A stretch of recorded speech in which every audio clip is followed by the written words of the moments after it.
ఒకసారి మొదటగా ఫస్ట్ భారత్ మాతా కీ, భారత్ మాతా కీ, భారత్ మాతా కీ, వందే మాతరం, వందే మాతరం, వందే మాతరం, జై శ్రీరామ్, జై శ్రీరామ్, జై శ్రీరామ్. హిందూ సమ్మేళనం ఎందుకు అవసరం? అదేంటి, ఎప్పటి నుంచో హిందువులం ఉన్నాం, మళ్ళీ సమ్మేళనం పేరుతో ఎందుకు గలపాలి అంటే ఇప్పుడు అర్థమై ఉంటుంది. ఇక్కడ రాముడి నినాదం చేస్తే ఆకాశం భూమి దద్దరిల్లాలి, కానీ మనం జై శ్రీరామ్ అంటే పక్కన వాళ్ళు చూసి నవ్వుతారా? ఆ టైంలో మనం మాట్లాడుకునే ముచ్చట్లు అయిపోతాయా? గొంతు నొప్పిలేస్తుందా, దప్పిక అవుతుందా అన్నట్టు జై శ్రీరాముని మీరు పరికే విధానమే ఈరోజు హిందువులను సంఘటితం చేయడం ఎందుకు అవసరం అనేది క్లియర్గా చూపిస్తోంది. ఫస్ట్ ఆఫ్ ఆల్ మనందరం ఈ విషయంలో ఎవరికి రుణపడి ఉన్నామంటే రాష్ట్రీయ స్వయం సేవక్ సంఘ్కి. 100 సంవత్సరాలు పూర్తి చేసుకున్న సందర్భంగా మేము అది సాధించాం, మేము ఇది సాధించాం, మా గొప్ప ఇది అని చెప్పుకోవడం ఆపేసి ఇంకా సాధించాల్సింది చాలా ఉంది. ఆ సాధించడానికి ఏం చేయాలి? మేము మాత్రమే చేస్తే సరిపోతుందా? కాదు, ఈ దేశంలో ఉన్న ప్రజలంతా కూడా చేయాలి, హైందవులంతా ఏకమవ్వాలి. హిందువులు ఏకతాటిపై ఉంటే ఈ దేశమే కాదు ప్రపంచం కూడా సుభిక్షంగా ఉంటుందని నమ్మి ఇన్ని సంవత్సరాల చరిత్రలో మొట్టమొదటిసారి హిందువులందరినీ కులాలకు అతీతంగా ఒక ప్రాంగణంలో కూర్చోబెట్టగలిగిన రాష్ట్రీయ స్వయం సేవక్ సంఘ్కి ఒక్కసారి గట్టిగా చప్పట్లు కొడదాం. జై. ఎందుకంటే ఈ సాహసం ఇప్పటి వరకు ఎవ్వరూ చేయలేదు, చేసే ప్రయత్నం కూడా చేయలేదు. హిందువులను సంఘటితం చేస్తే మా ఉనికికే ప్రమాదం వస్తుందని భయపడి ఈ ప్రయత్నం ఎవ్వరూ చేయలేదు. ఒక దేశభక్తి కలిగిన వాళ్ళు మాత్రమే చేయగలుగుతారు. ఈరోజు కార్యక్రమంలో మరి హిందువులను ఒక దగ్గరికి తీసుకొచ్చాను, కరెక్టే అయిపోయింది. ఏం చెప్పాలి? 2047కి భారతదేశం ప్రపంచంలో అగ్రగామిగా కావాలి అని చెప్తున్నారు. ఎలా అవుతుంది అగ్రగామిలో? ఒక ప్రధాని కష్టపడితే అయిపోతుందా? లేకపోతే ఒక కేంద్ర మంత్రులు కష్టపడితే అయిపోతుందా? లేకపోతే ఒక రాష్ట్రాల ముఖ్యమంత్రులు కష్టపడితే అయిపోతుందా? వాళ్ళు ఆచరిస్తే అయిపోతుందా అంటే కాదు. ప్రజలు మారాలి, ప్రజలు ఆ దిశగా ఆలోచనలు చేయాలి. ఎప్పుడైతే ప్రజల ఆలోచన అందలాన్నంటే విధంగా ఉంటుందో ఆ దేశం సుభిక్షంగా ఉంటుంది. అందుకే ప్రజలలో ఒక 5 మార్పులను తీసుకురావడం ద్వారా అనుకున్న లక్ష్యాన్ని ఛేదించటంలో హిందువులను ఒక ఆయుధంగా తయారు చేయొచ్చు అనే విషయాన్ని చాలా క్లియర్గా చెప్తున్నారు. 5 అంశాలను ఈరోజు నేను మీకు వివరిస్తా. అవి అందరికీ తెలిసినవే, రోజు మన జీవితంలో ఉండేవే, కానీ మన నిర్లక్ష్యం కారణంగా వాటికి గుర్తింపు లేకుండా పోతుంది. ఒక్క 10 నిమిషాలు మాట్లాడకుండా ఉంటే కార్యక్రమం నేను చాలా త్వరగా ముగించేస్తాను, సమయాభావం కూడా చూస్తున్నాం కాబట్టి. మొదటిది పంచపరివర్తన. ఈ పంచపరివర్తనలో మొదటిది పర్యావరణ పరిరక్షణ. నేను పర్యావరణాన్ని రక్షిస్తున్నాను, నాకు పర్యావరణం అంటే తెలుసు అనే వాళ్ళు చేతులు ఎత్తండి. మీకు అందరికీ పర్యావరణం అంటే తెలుసు, మీరందరూ పర్యావరణాన్ని రక్షిస్తున్నారు, అంతేనా అన్న? ఇప్పుడు మళ్ళొక్కసారి మీ మనస్సాక్షిని అడిగి చెప్పండి, ఇప్పుడు చేతులెత్తిన వాళ్ళలో ఎంతమంది ప్లాస్టిక్ వాడకుండా ఉంటున్నారు? ఒక్కళ్ళు, ఇద్దరు. కానీ అందరం పర్యావరణాన్ని పరిరక్షిస్తున్నాం, కానీ అతి పెద్ద శత్రువుని మన ఇంట్లో పెంచి పోషిస్తున్నాం. అలాగే నేను చెత్త రోడ్డు మీద పడేయను అనేవాళ్ళు ఎంతమంది? చాలా మందే ఉన్నారు. అలాగే పశుపక్షుల కోసం ధాన్యాన్ని, నీళ్ళని నేను మా గోడల మీద కానీ మా ఇంటి ముందు కానీ పెడతాను అనేవాళ్ళు ఎంతమంది? సూపర్, చాలా మంది ఉన్నారు. అయితే మీకు పర్యావరణ పరిరక్షణ గురించి పెద్దగా చెప్పాల్సిన అవసరం లేదు. సో ఇవేనండి, మనం ఒక్కటే కాదు, ఈ విశ్వంలో మనతో పాటు పశుపక్షులు ఉన్నాయి, వాటన్నిటినీ ప్రేమించాలి, అవి బ్రతకడానికి కారణం అవ్వాలి, వాటికి కావాల్సిన ఆహారాన్ని, నీళ్ళని బయట ఉంచాలి, నీళ్ళను వృధా చేయకూడదు. అలాగే మొక్కలను నాటాలి, వాటిని మహావృక్షాలుగా మార్చాలి. చెట్ల నరికివేత వీలైనంతగా తగ్గించాలి, కాలుష్యాన్ని వీలైనంతగా తగ్గించాలి. ఈ విశ్వానికి ప్రకృతికి శత్రువులు ఏవైతే ఉంటాయో ఈ ప్లాస్టిక్ కానీ పాలిథిన్ ఇలాంటి వాటన్నిటిని ఉపయోగించడం తగ్గించాలి. ఇదే పర్యావరణ పరిరక్షణ. మీ అందరికీ బాగా తెలుసు కాబట్టి దీని గురించి నేను పెద్దగా మాట్లాడను. ఇక రెండోది కుటుంబ ప్రబోధన్. ఇక్కడ మాట్లాడుకున్నాం. ఇక్కడ ఎక్కువ పురుషులే ఉన్నారు కాబట్టి ఇందాక నేను అక్కడ కూర్చున్నప్పుడు ఒక అన్న మాట్లాడుతున్నాడు అన్నక నుంచి ఏమని అంటే, ఇంట్లో ఆడవాళ్ళు మారితే అసలు ఆ ఇల్లు సూపర్గా మారిపోతుంది. ఈ ఆడవాళ్ళకు ఊకే కొడుకులు అమెరికాకు పోవాలి, ఆస్ట్రేలియాకు పోవాలి, బాగా సంపాదించి తేవాలి. గట్లా ఆడవాళ్ళు తయారైనరు కాబట్టి సంస్కృతి సాంప్రదాయాలు ముందుకు వెళ్ళట్లేదని. అయితే అన్న నేను యాక్సెప్ట్ చేస్తా 50%. మొత్తం ఆడవాళ్ళ మీద నూకితే ఎట్లా? మనకు మాత్రం ఉండదా? మన కొడుకు అమెరికా పోవాలి, ఇంగ్లాండ్ పోవాలి, సంపాదించాలి అని. ఆడవాళ్ళు ఒక్కళ్ళే దోషేస్తానంటే చెప్పేసినావు కాబట్టి దాన్ని నేను పూర్తిగా ఒక ఆడపిల్లగా ఏకీభవించా. సరే, ఇప్పుడు మాట్లాడిన వాళ్ళంతా ఈ క్షణం మీ భార్యలు మీ ఇంటి దగ్గర ఏం చేస్తూ ఉంటారనేది ఎంతమంది భర్తలకు తెలుసు?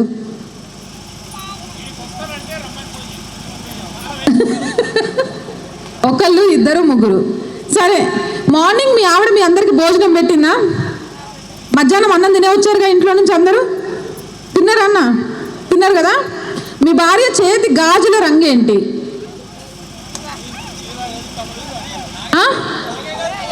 పోనీ ఆ చీర రంగు? అంటే కుటుంబ వ్యవస్థను గురించి మాట్లాడుకునేటప్పుడు కుటుంబ వ్యవస్థలో ఒకరి గురించి ఒకరికి అవగాహన ఏమాత్రం ఉంది అనేది తెలుసుకోవాలి. ఇక్కడ కొంతమంది ఆడవాళ్ళు ఉన్నారు, మీరైనా చెప్పచ్చు, మీ భర్తల ఫోన్ పే, గూగుల్ పే, అలాగే బ్యాంక్ అకౌంట్ డీటెయిల్స్ ఎంతమంది భార్యలకు తెలుసు? మొత్తం భార్యలందరికీ తెలియదు. భర్తల గురించి భార్యకు తెలియదు, భార్య గురించి భర్తలకు తెలియదు. పోనీ తల్లిదండ్రులుగా మీ పిల్లల గురించి మీకు ఎంత తెలుసో అడుగుతా. మీ పిల్లలకి మొబైల్ ఫోన్ పాస్వర్డ్లు ఎంతమందికి తెలుసు?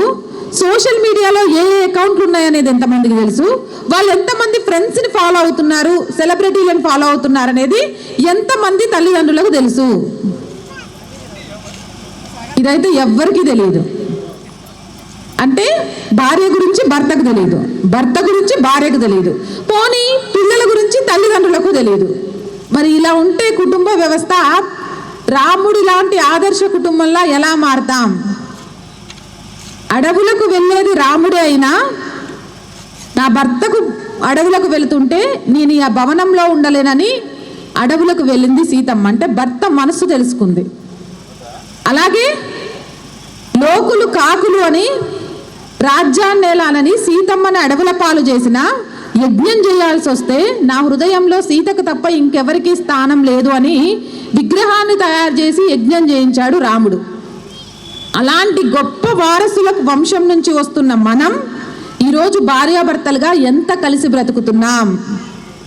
నేను చెప్పనా ఎలా ఉన్నామో?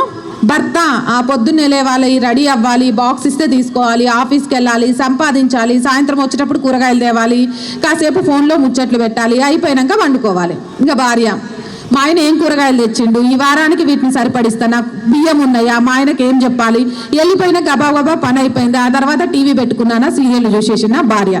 ఇక పిల్లలు, మా అమ్మ నాన్న ఫీజు కట్టిండ్రా, మేము కాలేజీకి పోతున్నామా, ఫేస్బుక్లో లేకపోతే ఇన్స్టాలో ఫ్రెండ్స్తో ఉన్నామా, రీల్స్ చేస్తున్నామా, ఇది పిల్లలు. ఎవరికి వారే యమునా తీరే అన్నట్టుగా కుటుంబాలు ఉన్నాయి. నిజంగా అలాంటి కుటుంబాలుంటే ఈ దేశం అభివృద్ధి కాదు కదా, ఈ దేశం ప్రపంచ దేశాలకు ఆదర్శంగా కూడా ఉండదు. ఈరోజు ప్రపంచ దేశాలకు భరతమాతను అమ్మ అని పిలవడం కానీ, ప్రపంచానికి భారతదేశాన్ని పూజ గది అని చెప్పడానికి కూడా కారణం ఏంటంటే, ఏవైతే ప్రేమ ఆప్యాయతలనే ఉన్నావో భారతదేశంలో ఎక్కువగా ఉంటాయని అందరూ నమ్ముతారు. ఒకరికొకరు ఇచ్చిపుచ్చుకునే గౌరవం కానీ, ఒకరి మీద ఒకరు చూపించే ప్రేమాభిమానాలు కానీ చాలా ఎక్కువ ఉన్నాయని ప్రపంచ దేశాలు విశ్వసిస్తాయి. కానీ లోపలికి వచ్చి చూస్తే మన అసలు సంగతి తెలిసిపోద్ది. మనం కూడా అతీతులమేం కాదు, ఎప్పుడో పాశ్చాత్య సంస్కృతికి అలవాటు పడి యంత్రాలుగా మారిపోయాం. సంపాదన సంపాదన సంపాదన సంపాదన. పొద్దున్న లేస్తే ఎన్ని డబ్బులు సంపాదించినాం, ఎన్ని ఆస్తులు కూడా పెట్టినాం, ఎన్ని లక్షలు చేసినాం అనేదే కానీ ఒక్క 10 నిమిషాలు కుటుంబంతో కూర్చి మాట్లాడే టైం లేకుండా అయిపోయింది. రోజులో మీరు ఎన్ని గంటలు సెల్ ఫోన్తో కాలక్షేపం చేస్తారన్నా? ఎన్ని గంటలు సెల్ ఫోన్ వాడతారు? ఒక 5 గంటలు వాడతారా? రోజు మొత్తంలో 2 గంటలు. మీరు రోజులో ఒక 2 గంటలు టీవీ చూస్తారా అమ్మా? 2 గంటలు టీవీ చూస్తారా? కానీ మీ పిల్లల కోసం మీరు 2 గంటల సమయాన్ని ఇస్తున్నారా? మీ పిల్లలతో కూర్చొని ఒక 2 గంటల సమయాన్ని ఇస్తున్నారా? అంటే మీకు టీవీలకు మొబైల్ ఫోన్లకు ఉన్న విలువ మీ పిల్లల మీద లేదు, మీ పిల్లల భవిష్యత్తు మీద లేదు, అంతే కదా. కానీ ఒక విషయం చాలా క్లియర్గా చెప్తున్నా, మీరు డబ్బు సంపాదించుకున్నా పర్లేదు, భవనాలు కొనుక్కున్నా పర్లేదు, ఆస్తులు కూడబెట్టకున్నా పర్లేదు, వాళ్ళకు సమయం ఇవ్వండి. మీ పిల్లలకి ఇవ్వాల్సింది విలువైనది సమయం. వాళ్ళు అసలు ఎవరితో తిరుగుతున్నారు, ఎవరితో స్నేహం చేస్తున్నారు, వాళ్ళు సోషల్ మీడియాలో ఏం జరుగుతుంది, వాళ్ళకి చదువుకోవడం ఇష్టం ఉందా లేదా, వాళ్ళలో మనసులో ఏదైనా బాధ ఉందా, అది మనతో చెప్పుకోలేకపోతున్నారా? మనకంటే ఎక్కువ ఫ్రెండ్స్తో మాట్లాడుతున్నారు అంటే మనతో చెప్పుకోలేంది, ఆ ఫ్రెండ్స్తో చెప్పుకునే ముచ్చట్లేంటి? ఎందుకంటే నేటి బాలలే రేపటి పౌరులు, వీళ్ళే ఈ దేశాన్ని కాపాడాల్సింది, ఈ దేశాన్ని అగ్రగామిగా నిలబెట్టాల్సింది. కాబట్టి మీరు దేశం కోసం ఏదైనా చెయ్యాలి అని ఆలోచిస్తే మీ పిల్లల్ని సక్రమంగా పెంచండి, ప్రేమగా పెంచండి, బాధ్యతగా పెంచండి. మరమంత్రాలు, మరయంత్రాలు, రోబోలు హాస్టల్లో వార్డెన్ పెంచినట్టు కాదు. హాస్టల్ వార్డెన్కి ఇల్లుకు తేడా లేకుండా చేయకండి. అలాగే ఇంట్లో పెద్దలను ఈ మధ్యకాలంలో పల్లెటూర్ల నుంచి సిటీ వరకు వ్యాపించింది ఏంటంటే మనమిద్దరం, మనకిద్దరు, లేకపోతే ఒక్కళ్ళు, ఇటు అమ్మాయి అవద్దు, అటు అమ్మాయి అవద్దు. ఇక పెళ్లి చేసేటప్పుడైతే కొన్ని రూల్స్. అత్తమ్మ ఉన్నారా వదినా అంటే నా బిడ్డకు పని రాదు, మళ్ళీ అత్తమ్మ ఉన్నారనుకో కష్టమైందిగా, చేసుకోలేదు. అటు ఇటు అబ్బాయి అయినా అంతే. అనా ఒక్కతేనా ఆడపిల్ల ఇంకేమైనా ఉన్నారా? మళ్ళీ రేపు ఆస్తుల పంపకం దగ్గర ఏమైనా గొడవలు అయితే ఏమో. అంటే మనకు ఎవ్వడు చుట్టాలు పక్కాలు వద్దు, అట్నుంచి ఆస్తి కావాలి, ఇటు నుంచి కూర్చోవడం కావాలి. మరి మన కుటుంబ వ్యవస్థ ఏమైపోతుంది? ఇంట్లో అమ్మ నాన్న అంటే తాతయ్య నాన్నమ్మ, అమ్మమ్మ తాతయ్య, అత్తమ్మ బాబాయి నాన్న పెద్దనాన్న, ఇదంతా ఉంటేనే ఒక కుటుంబం. నాకు నేనే మీకు మీరే అన్నట్టుంటే అది కుటుంబం కాదు. మన పిల్లలకు విలువలు కూడా తెలియవు. మీరు సమయం ఇవ్వకపోయినా మీ ఇంట్లో పెద్దవాళ్ళు ఉన్నారనుకోండి, వాళ్ళు మీ పిల్లల మంచి చెడును చూస్తూ ఉంటారు, వాళ్ళకు మంచి విషయాలేంటి చెడ్డ విషయాలేంటి చెప్తూ ఉంటారు, రామాయణ మహాభారత ఇతిహాసాలను నేర్పిస్తూ ఉంటారు, చిన్న చిన్న కథల ద్వారా మంచి చెడు విషయాలను నేర్పిస్తూ ఉంటారు. కలిసి ఉంటే కలదు సుఖం. చిన్న కుటుంబం చింతల కుటుంబం. పెద్దవాళ్ళు అయిపోయారు, వాళ్ళకు చాదస్తం ఎక్కువైపోయింది, పిల్లలకు అది చెప్తున్నారు, మాకు ఇది అడ్డు చెప్తున్నారు. వాళ్ళు ఏం చెప్పినా మన మేలు కోసమే. ఈరోజు మనం ఈ స్థితికి వచ్చడానికి కారణమయ్యారు అనంటే ఇంతకంటే ఉన్నతమైన స్థితికి మనం వెళ్ళడానికే వాళ్ళు ఆలోచిస్తారు, కానీ పడిపోవడానికి కాదు. కాబట్టి ఒక్కసారి వాళ్ళ వైపు నుంచి ఆలోచించండి. పిల్లల్ని హాస్టల్లో, పెద్దవాళ్ళను ఓల్డేజ్ హోమ్లో చేర్పించడం మానేయండి. ఓల్డేజ్ హోమ్లో పెట్టడం అంటే తీసుకెళ్ళి ఎక్కడ వదిలేయడం కాదు. వాళ్ళిద్దరిని వేరు కుటుంబం పెట్టినా మీరు ఓల్డేజ్ హోమ్లో పెట్టినట్టే. ఎప్పుడు పండగ వస్తుందా నా కొడుకు వస్తాడా, ఎప్పుడు పబ్బం వస్తుందా నా కూతురు వస్తుందా అని ఎదురు చూసే ఒక దరిద్రపు స్థితిలో నుంచి వాళ్ళను బయటపడేయండి. మీ దగ్గరే వాళ్ళని ఉంచుకోండి. మీ పిల్లలకు మీ సొంత ఊరి విలువ చెప్పండి, మీ చుట్టాల గురించి చెప్పండి, మీ వంశం గురించి చెప్పండి, వంశవృక్షం గురించి చెప్పండి. ఎన్ని తరాలుగా మీరు ఈ సాంప్రదాయాలను ఆచారాలను మోసుకొస్తూ వస్తున్నారో నేర్పించండి, మీ పిల్లలకు చూపించండి. వీటన్నిటితో పాటు ఆర్థిక క్రమశిక్షణను నేర్పించండి. ఎంత అడిగితే అంత పాకెట్ మనీ ఇవ్వడం. 6వ తరగతి దాటిందంటే వాడికి మొబైల్ ఫోన్ ఇచ్చేయడం. 6వ తరగతి దాకా ఎందుకు, 5 సంవత్సరాలు దాటిందంటే మొబైల్ ఫోన్ వాడికి ఇచ్చేయడమే. మనం ఫోన్ కొనుక్కోగానే ఎక్స్ట్రా ఫోన్ వాడి చేతిలో పెడుతున్నాం, కానీ అందులో ఏం చూస్తున్నాడు, ఏం చేస్తున్నాడు, అది ఎంతవరకు ప్రమాదం అనేది కూడా గ్రహించట్లేదు.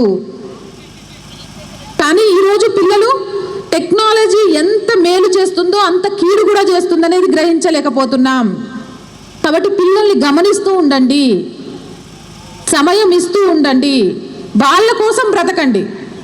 డబ్బు సంపాదించడానికి కాదు. మీరు డబ్బు సంపాదిస్తూ సంపాదిస్తూ సంపాదిస్తూ మీ పిల్లల్ని వదిలేస్తే రేపు మీ పిల్ల ఉండదు, మీరు సంపాదించిన సంపాదన ఉండదు, గద్దలాగా తన్నుకుపోతారు. ఆ తర్వాత ఏడ్చి మొత్తుకొని ఏం చేసినా లాభం ఉండదు. కాబట్టి చేతులు కాలక ముందే ఆకులు పట్టుకోండి. ఇంకొక విషయం చెప్పండి అన్న, రోజులో ఒక్కసారైనా కాదులే, రోజు అంటే కూడా కష్టమే ఈ జనరేషన్లో, వారానికి ఒక్కసారైనా కుటుంబం మొత్తం కలిసి కూర్చొని టీవీలు ఆఫ్ చేసి మొబైల్ పక్కన పడేసి మాట్లాడుకుంటూ భోజనం చేస్తున్నారా?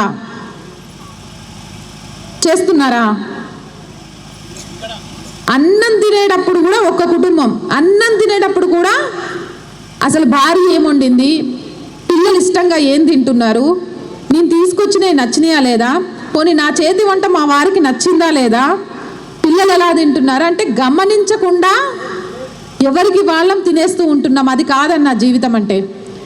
బ్రతకడం ఎవడైనా బతుకుతాడు, బతకడం గొప్ప కాదు, ఆస్వాదించుతూ జీవించడం గొప్ప. ఒక్కరోజు ట్రై చేయండి, సాయంత్రం పూట సరదాగా అందరూ కూర్చొని టీవీలు ఆఫ్ చేసి మొబైల్ ఫోన్స్ పక్కన పడేసి మీ పిల్లలతో మాట్లాడుకుంటూ, మీ నాన్నతో మాట్లాడుకుంటూ, మీ అమ్మతో మాట్లాడుకుంటూ, మీ భార్యతో మాట్లాడుకుంటూ ఒక్కరోజు భోజనం చేసి చూడండి. ఆ రోజు మీకు వచ్చిన తృప్తి ఇన్ని రోజుల్లో ఎప్పుడూ చూసుండరు. కోట్ల ఆస్తి సంపాదించిన దానికంటే ఎక్కువ తృప్తిని పొందుతారు. నేను చాలా బాగా నమ్ముతా, కుటుంబం కలిసిమెలిసి ఉంటే జీవితంలో ఏదైనా సాధించవచ్చు, ఎక్కడ దిగజారిపోకుండా బ్రతకొచ్చు. ఎందుకంటే మన కుటుంబమే ఆ విలువలు మనకు నేర్పుతుంది.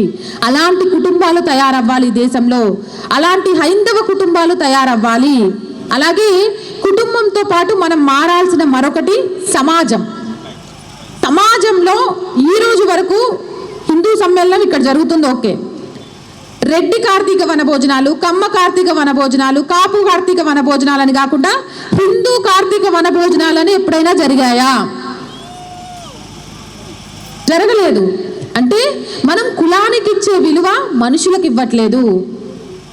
కులం కన్నా గుణం గొప్పది అని తెలుసుకోండి. అసమానతలు లేని ఒక సమాజాన్ని నిర్మించండి. గడప లోపలే కులం, గడప దాటితే హిందువులమని గుర్తుపెట్టుకోండి. ఇది మీకోసం మీరు గుర్తుపెట్టుకోవాల్సింది. ఏ కులాన్ని ఉద్ధరించడానికి కాదు, ఈ సమాజాన్ని ఉద్ధరించడానికి కాదు, ఈ దేశాన్ని ఉద్ధరించడానికి కాదు. రేపు నీ ఇంటికి కష్టం వస్తే నీ చుట్టుపక్కల నీ కులమోడు లేకుంటే నీ పరిస్థితి ఏంటి? హిందూ అనేవాడు నీకు తోడొస్తాడా? నువ్వు కుల వివక్షత చూపించుకుంటూ నీకు కష్టం రాగానే ఒక హిందూ రావాలంటే ఎందుకు వస్తాడు? కాబట్టి మొదటి స్టెప్ మీరే వేయండి, హిందూగా బ్రతకండి. అసమానతలు లేని ఒక సమాజాన్ని, నిజం చెప్పాలంటే మనకు అసలు కులాలే లేవు. తాతలకు వాళ్ళకు బాగా తెలుసుంటుంది, బ్రిటిష్ వాడు పెట్టిన చిచ్చు తప్ప మనం చేతి వృత్తులను చేస్తూ ఆ చేతి వృత్తులకు తగ్గట్టుగా పిలుచుకునే వాళ్ళం. బట్టలు ఉతికే వాళ్ళను చాకలి వాళ్ళని, చేపలు పట్టే వాళ్ళని జాలర్లని, వాళ్ళకు సంబంధించి బంగారం చేసే వాళ్ళని కంసాలి వాళ్ళని, అలాగే బట్టలు నేతే వాళ్ళ నేతన్నలని, ఇలా మనం చేస్తున్న చేతి వృత్తులను బట్టి మనం మాట్లాడుతూ వచ్చిందే తప్ప నిజంగా కుల వ్యవస్థ లేదు. బ్రిటిషోడు ఈ దేశంలోకి ఇంకో మతాన్ని ఆపాదించాలి అంటే హిందువుల్లో ఉన్న ఐక్యతను చూసి వీళ్ళని విభజించాలి కాబట్టి ఆ కుల వివక్షతను తీసుకొచ్చాడు. మీరు పెళ్లికి సామాన్లు కొన్నారు కదా, అందరూ ఎవరో ఏదో ఒక పెళ్ళి అయితే చేసే ఉంటారు కదా. మేము పెళ్లి సామాన్లు కొన్నామన్న వాళ్ళు చేతులు ఎత్తండి. అందరూ దాదాపు పెళ్లి సామాన్ల విషయంలో, పెళ్లి తంతు విషయంలో అందరికీ తెలుసు. నాకు చెప్పండి అన్న, పెళ్లి తంతులో ఈ కులం వాళ్ళు వెలయబడ్డారు, ఈ కులం వాళ్ళకు స్థానం లేదు అని. బ్రాహ్మణుడు రాసే పెళ్లి లిస్టులో కుండలు కొనే వాళ్ళ దగ్గర నుంచి మొదలు పెడితే, బంగారం చేసే వాళ్ళ దగ్గర నుంచి మొదలు పెడితే, గోర్లు తీయడానికి మొదలు పెడితే ప్రతి ఒక్క వర్ణాన్ని పెళ్లి తంతులో ఇన్వాల్వ్ చేస్తారు. మరి నిజంగా కూడా కుల వివక్షత ఉంటే అలా ఇన్వాల్వ్ చేస్తారా? ఏ కులమూలను వాళ్ళే పిలిచి చేసుకోవాలి కదా. అక్కడ దాకా ఎందుకు? శ్రీకృష్ణుడు ఎవరు? యాదవుడు. మరి యాదవులు ఒక్కళ్ళే పూజిస్తున్నారా? ఈరోజు శ్రీకృష్ణ పరమాత్ముని తలుచుకొని ఇల్లుంటుందా? మన దగ్గర కుల వివక్షత లేదు. అందుకే భగవంతుళ్ళు ఒక్కొక్క అవతారంలో ఒక్కొక్క కులంలో పుట్టి, అరే మనం హిందువులుగా బ్రతకడమే నేర్చుకోవాలి, మనం కులాల్ని పట్టుకొని పీకులాడొద్దు. దాన్ని చూసి ఇటు రాజకీయ నాయకులు అటు అన్య మతస్థులు మనల్ని ఇంకా ఇంకా ఇంకా విభజించేస్తున్నారు, మన హిందూ ధర్మాన్ని నాశనం చేస్తున్నారు, మన అమ్మాయిల్ని మతం మార్చేసి మన ధర్మం వృద్ధి చెందకుండా అడ్డుకుంటున్నారు అనే విషయాన్ని గ్రహించండి. దీంతో పాటు ఇంకొకటి ఏంటి అంటే, చాలా వరకు ఏమనుకుంటారంటే సామాజిక అసమానతలు లేని ఒక సమాజం అనగానే కులం గురించే మాట్లాడతారు. కానీ కులం కంటే కూడా దారుణంగా ఈరోజు సమాజంలో జరుగుతుంది చెప్పనా? పైసున్నోడికి ఒక విలువ, పైస లేనోడికి ఒక విలువ. పైసున్నోడిని అయితే లోపలికి పిలిచి కూర్చోబెట్టి మాట్లాడతాం, పైస లేనోడిని అయితే బయటే నిలబెట్టి మాట్లాడతాం. మన కోసం పనిచేసేటోడు అంటే చులకన, మన ఇంట్లో బట్టలు ఉతికేటోడంటే చులకన, మన కారు డ్రైవ్ చేసేవాడంటే చులకన. ఏ రోజైనా సరే వాళ్ళతో కూర్చొని ఒక్కరోజు భోజనం చేశారా మీరు? మీ కారు డ్రైవర్తో కూర్చొని కానీ, మీ ఇంట్లో పనికి వచ్చే ఆమెతో కూర్చొని కానీ, లేకపోతే మీ బట్టలు ఇస్త్రీ చేసే వాళ్ళతో కానీ, మీకోసం బంగారం తయారు చేసే వాళ్ళతో కానీ, మీకోసం నెలసరి కిరాణం సరుకులు పంపించే అన్నతో కానీ ఏ రోజైనా కూర్చొని భోజనం చేశారా? ఇంతకు ముందు చెయ్యకున్నా పర్లేదన్నా, కానీ ఇప్పుడు చేయండి. సంవత్సరంలో ఒక్క రోజైనా మన కోసం పనిచేసే వాళ్ళందరితో కలిసి కూర్చొని భోజనం చేయండి. అసమానతలు ఆర్థికంగా లేవు, కులపరంగా లేవు. హిందువుగా మాత్రమే మేము ఆలోచన చేస్తాం. హిందువుగా ఆర్థికంగా ఇంకెవడైనా వెనుకబడి ఉంటే వాడిని పైకి తీసుకురావడానికి ప్రయత్నం చేస్తాం. అంతేగాని హిందువు ఎదుగుతున్నాడంటే మనమే తొక్కేయడం కాదు. ఒక రూపాయి ఎక్కువైనా సరే హిందువుతో వ్యాపారం చేసి హిందువును ఆర్థికంగా నిలబెడదాం. ఆర్థికంగా ఎప్పుడైతే బలంగా అవుతామో ఆ సమాజంలో మనం మొదటి స్థానంలో ఉంటాము. ఆ మొదటి స్థానానికి హిందువులు రావాలని మనస్ఫూర్తిగా కోరుకుంటున్నాం. ఇక 4వది స్వా. ఈ మధ్యకాలంలో సరే ఇది ఊరు కాబట్టి ఒక క్వశ్చన్ వేస్తాం. మీ అందరికీ పంచలు కట్టుకోవడం వచ్చు కదా? ఎంతమందికి వచ్చు పంచకట్టు? ఏమన్నా నేను మస్తు మంది ఎత్తుతారు అనుకున్నా ఊరు కాబట్టి. మా సిటోళ్ళేనా కొంచెం వాళ్ళకి ఎక్కువ మందికి వచ్చు. అది మన సాంప్రదాయం. అంటే మన వస్త్రాధరణను మనం ఎంత మర్చిపోతున్నాం. ఆడోళ్ళు అయితే తప్పుగా అనుకోవద్దమ్మా, ఇంట్లో ఉంటే నైటీలు, బయటికి వెళ్తే పంజాబీ డ్రెస్సులు. ఇక తప్పదు పెళ్ళిళ్ళకు తప్పనిసరి కార్యక్రమాలకైతే చీరలు బయటికి తీస్తున్నాం. కానీ మళ్ళీ మన బీరువాలో ఉన్న చీరలు ఎవ్వరి దగ్గర ఉండవు. మొగోళ్ళకు 4 జతల ప్యాంట్ షర్ట్లు ఉంటే 12 జతల చీరలు ఉంటాయి, మ్యాచింగ్ బ్లౌజెస్, మ్యాచింగ్ బ్యాంగిల్స్తో సహా. మన పిల్లలకి ఏం చేస్తాం తెలుసా? పెళ్ళి అనగానే ఎవరినో పిలిపిస్తాం చీర కట్టడానికి. అప్పటిదాకా మన కూతురికి కూడా చీర కట్టుకోవడం నేర్పియం. ఎవరు కట్టుకుంటారు బిడ్డకి ఈ రోజుల్లో చీర కట్టుకొని ఇగో సాధించేదేముంది? మాలాగా ఇంట్లో ఉండడమా? నువ్వు మంచిగా కొత్త బట్టలు వేసుకో, జీన్స్లు వేసుకో, లేకపోతే లెగ్గిన్స్ వేసుకో. కానీ లెగ్గిన్స్, జీన్స్ అనేవి చూసే వాళ్ళకే కాదు ఆరోగ్యానికి కూడా ప్రమాదం. ఏవైతే ఒంటికి అతుక్కొని బట్టలు ఉంటాయో అవి ఆరోగ్య సమస్యలను తీసుకొస్తాయి. ఇది నవత చెప్తోంది కాదు, సైంటిఫిక్గా చెప్తోంది. కావాలంటే మీరు ChatGPTని అడిగి తెలుసుకోవచ్చు. ఎందుకంటే మీ అందరికీ మొబైల్ ఫోన్లు వాడటం బాగానే వచ్చు కాబట్టి ఆ విషయాన్ని చెప్తున్నా. ఇప్పుడు జెమిని, ChatGPT అని వచ్చింది. ఏ డౌట్లు ఉన్నా అందులో అడగొచ్చు, వాళ్ళు చెప్పేస్తారు. మన వస్త్రధరణ, లంగా జాకెట్లు వేయడం, ఆడపిల్లలకి మంచిగా చీరలు కట్టుకోవడం నేర్పించడం, లంగా ఓణీలు నేర్పించడం, మన బట్టలు వేసుకోవడం, కనీసం వారంలో ఒక్కరోజైనా కాళ్ళకు పసుపు రాసుకోవడం, నుదుటిన కుంకుమ పెట్టుకోవడం, ఇంట్లో నుంచి వెళ్ళేటప్పుడు దేవుడికి దండం పెట్టుకోవడం. మన సంస్కృతిని, మన వస్త్రాధారణను మనమే పిల్లలకు నేర్పించాలి. వాళ్ళకు నేర్పించాలంటే ముందు మనకు వచ్చి ఉండాలి, ముందు మనం పాటించాలి. కాబట్టి వారానికి ఒక్కసారైనా గుడికి వెళ్ళేటప్పుడు పంచ కట్టుకునే ప్రయత్నం చేయండి, ధోతి కట్టుకునే ప్రయత్నం చేయండి, నేర్చుకోండి. నేతన్నలే ధోతి నేసేది, వాళ్ళు ఆర్థికంగా స్థిరపడతారు. మన సాంప్రదాయం ఏంటి అనేది తెలుస్తుంది. ధోతి కట్టుకోవడం బ్రహ్మ విజయం కాదు కదా. పిల్లలకు లంగా జాకెట్లు వేసి బొట్టు పెట్టడం బ్రహ్మ విజయం కాదు కదా. నీ కొడుకు ధోతి కట్టడం బ్రహ్మ విజయం కాదు కదా. అలా సాంప్రదాయమైన దుస్తుల్లో గుడికి వెళ్ళండి. ఎవరో పెళ్ళికి వెళ్తేనే ఒంటి నిండా అలంకరించుకొని వెళ్తామే, కానీ అంత గొప్ప భగవంతుడిని చూడడానికి వెళ్తున్నామంటే ఎంత గొప్పగా అలంకరించుకొని వెళ్ళాలి. ఆ విషయాన్ని పిల్లలకు చెప్పండి. మన సంస్కృతిని, మన వస్త్రాధారణను కాపాడండి. దానితో పాటు మన భోజనం, పాస్తాలు, పిజ్జాలు, బర్గర్లు ఇవి ఆరోగ్యానికి ప్రమాదకరం, ఊబకాయానికి, అడ్డమైన రోగాలు రావడానికి కారణం. మన భోజనం ఏ కాలంలో ఏ పంటలు పండుతాయి, మన వాతావరణానికి తగ్గట్టు ఇక్కడ ఏ భోజనం ఉంది, అలాంటి భోజనాన్ని మీరు తినండి, పిల్లలకు అలవాటు చేయండి. దానితో పాటు స్వదేశీ వస్తువులనే కొనండి. మన గల్లీ చివర ఉన్న వ్యాపారవేత్తతోనే వ్యాపారం చేయండి. ఆన్లైన్ వ్యాపారాన్ని నిషేధించండి. ఈరోజు మీరు ఆన్లైన్లో వ్యాపారం చేస్తున్నారు, కానీ మీకు కష్టం వచ్చిన రోజు ఏ ఆన్లైన్ వ్యాపారన్నా మీకోసం ₹1 అప్పివ్వడు, ఒక్కరోజు మీకోసం ఆగడు. కానీ మీ గల్లీ చివర ఉన్న కొట్టన్నా ఖచ్చితంగా ఆగుతాడు. మీ ఇంట్లో ఏదైనా శుభకార్యం ఉందన్నా తర్వాత చూసుకుందాంలే అని ఇస్తాడు. కాబట్టి మనం ప్రోత్సహించాల్సింది మన చుట్టూ ఉన్న వ్యాపారవేత్తల్ని, ఆన్లైన్ వ్యాపారస్తుల్ని కాదు. మన చుట్టూ ఎవరున్నారు, ఏ వ్యాపారాలు చేస్తున్నారు, ఆ వ్యాపారం చేసే వాళ్ళకు మనం ఎలా వ్యాపారాన్ని ఇవ్వగలుగుతాం అనేది ఆలోచించండి. ఇక ఫైనల్గా మన బాధ్యతలు, హక్కుల కోసం పోరాడుతూ ఉంటాం. మనం బాధ్యతాయుతంగా ఎంతగానో ఉంటాం అనేది ఇప్పుడు తెలుసుకుందాం. నేను ఇప్పటిదాకా నోటు తీసుకోకుండా ఓటేసా అనేవాళ్ళు ఎంతమంది? అందరు కరప్టెడే, సగం పైగా. తాగి డ్రైవ్ చేయడం ఎంత ప్రమాదమో. తాగి డ్రైవ్ చేస్తే నీ కుటుంబానికే నష్టం. కానీ నువ్వు పైస తీసుకొనైనా, బిర్యానీ ప్యాకెట్ తీసుకొనైనా, మందు తాగైనా ఓటేస్తే నీకే కాదు ఈ దేశానికి కూడా ప్రమాదం. మనకు తెలిసినా కూడా మనం చేస్తున్న అతి పెద్ద తప్పు మన ఓటును అమ్ముకోవడం. ఓటును అమ్ముకోకండి, ఓటును నమ్ముకోండి. 5 సంవత్సరాలు మనకు సేవ చేసే సేవకుడిని ఎన్నుకోండి. 5 సంవత్సరాలు మన జీవితాలను తాకట్టు పెట్టే వ్యాపారవేత్తను కాదు మీరు ఎన్నుకోవాల్సింది. మీరు పైసలు తీసుకుంటే ఆయన పైస కోసమే పనిచేస్తాడు. మీరు కాలర్ పట్టుకొని అడగలేవరు. మన హక్కుల కోసం మనం పోరాడేటప్పుడు మన బాధ్యతలు మనం నిర్వర్తిస్తున్నామా లేదా అనేది కూడా గ్రహించాలి. చుట్టూ ఉన్న పర్యావరణాన్ని అంటే రోడ్లను, మిగిలిన వాటిని శుభ్రంగా ఉంచండి. ఎక్కడ పడితే అక్కడ చెత్త పడేయకండి. అండ్ తడి చెత్త, పొడి చెత్త వీటిని వేరువేరుగా ఇవ్వాలి అనే విషయాన్ని గుర్తుపెట్టుకోండి. హెల్మెట్ పెట్టుకోవడం, సీట్ బెల్ట్ ధరించడం, పెద్దవాళ్ళని చూడగానే లేచి వాళ్ళ కోసం సీట్లు ఇవ్వడం, గర్భవతులు కనబడగానే వాళ్ళకి ఏమైనా అవసరం ఉంటే సహాయం చేయడం. ఇక పోరగాళ్ళంతా ఫారెన్లో సెటిల్ అయిపోయి ఇక్కడున్న తల్లిదండ్రులు చాలా మంది ఉన్నారు. అలాంటి వాళ్లకు ఏమైనా అవసరాలు ఉన్నాయా, హాస్పిటల్కి తీసుకెళ్లాలా, మందులు తీసుకురావాలా, ఇలాంటి చిన్న చిన్న విషయాలన్నీ కూడా ఒక బాధ్యతాయుతమైన భారతదేశ పౌరుడిగా మనం చేయాల్సిందే. దీన్ని ఎవ్వరూ కొట్టి మనకు నేర్పించరు.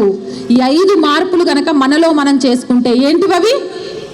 పర్యావరణ పరిరక్షణ, చెప్పండి గట్టిగా, సెంటర్లో వినిపించాలి. పర్యావరణ పరిరక్షణ, కుటుంబంతో కలిసిమెలిసి ఉండడం. ఇప్పుడే చెప్పినా అన్న, ఇంకా మన గొంతులు ఇక్కడే ఉన్నాయి అనుకో, మన బతుకులు ఇక్కడే ఉంటాయి. బతుకులు మారాలా వద్దా మీరే నిర్ణయించుకోండి. మీ గొంతులే మీ బతుకులు. ఎవ్వరికైనా నీ గొంతు ఎంత స్ట్రాంగ్ ఉంటే నీ చుట్టూనోడు నీకు అంత భయపడతాడు, అంత రెస్పెక్ట్ చేస్తాడు. పర్యావరణ పరిరక్షణ, కుటుంబంతో కలిసిమెలిసి ఉండడం, అసమానతలు లేని సమాజంలో నివసించడం, స్వదేశీని ప్రోత్సహించడం, పౌర బాధ్యతలతో మెలగడం. ఈ క్షణం నుంచి గట్టిగా, ఈ క్షణం నుంచి, ఈ క్షణం నుంచి, ఈ క్షణం నుంచి అన్న నేను ఎన్నిసార్లైనా చెప్తా, మీ గొంతు నాకు ఓకే అనిపించేదాకా, మీ ఓపిక. అమ్మ మీకు కూడా ఈ క్షణం నుంచి సమాజంలో, దేశంలో మేము భాగస్వామ్యులుగా జీవించడానికి అడుగు ముందుకేస్తున్నాం. దేశం కోసం, ధర్మం కోసం పాటుపడడానికి సదా మేము సిద్ధం. భారత్ మాతాకి, భారత్ మాతాకి, భారత్ మాతాకి. వందే మాతరం, వందే మాతరం, వందే మాతరం. జై శ్రీరామ్, జై శ్రీరామ్, జై శ్రీరామ్. ఈ అవకాశం ఇచ్చిన పెద్దలందరికీ మనస్ఫూర్తిగా ధన్యవాదాలు.